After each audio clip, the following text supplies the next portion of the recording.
Ayan, magpapa-relining naman ang ating mga kapreno. Clutch ng Birdman Suzuki. Talaga naman, ubos na ubos na. Tingnan nyo naman, ay nakos talagang sulit.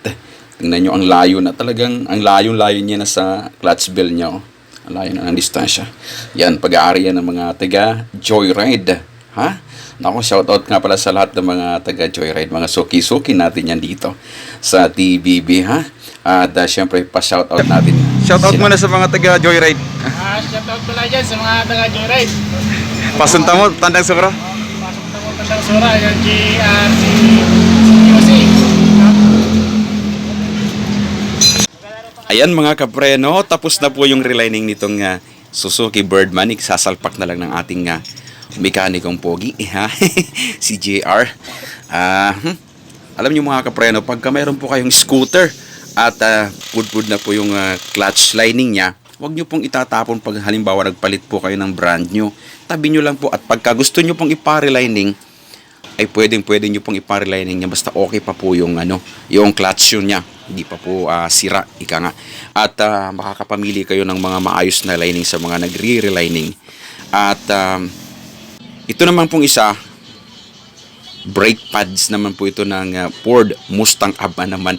Pagka naka Ford Mustang ka abay, ika nga, kakaiba ka sa kalsada, ha?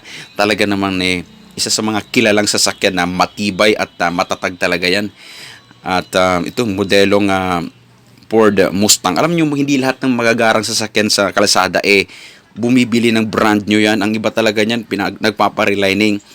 Dahil ang iba talaga, kahit na pakakapal pa nga yung lining, pinapabakbak sa amin dahil nga sa ang tigas daw ng preno. Nakadiin ka na ng todo sa yung pedal, abay umuusad pa rin yung sasakyan. Ang lapad ng preno ng Ford Mustang, no? Mas malaki pa kaysa sa preno ng Isuzu Elf.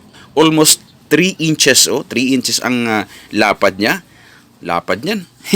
Tapos yung kanyang haba naman ay mahigit mahigit 6 inches, di ba? Ganyan kalaki ang preno ng Mustang.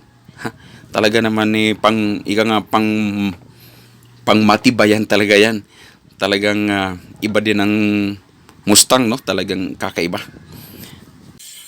Ito naman po ay clutch disc ng Hino. Yung pangkaraniwan na nakikita natin ngayon mga kapreno sa kalsada ng mga modernized jeep na Hino. Ito po yung clutch niya. Pagka hindi lang mga kapreno, putol ang spring yan, ano? Yan mga spring na yan, hindi lang putol.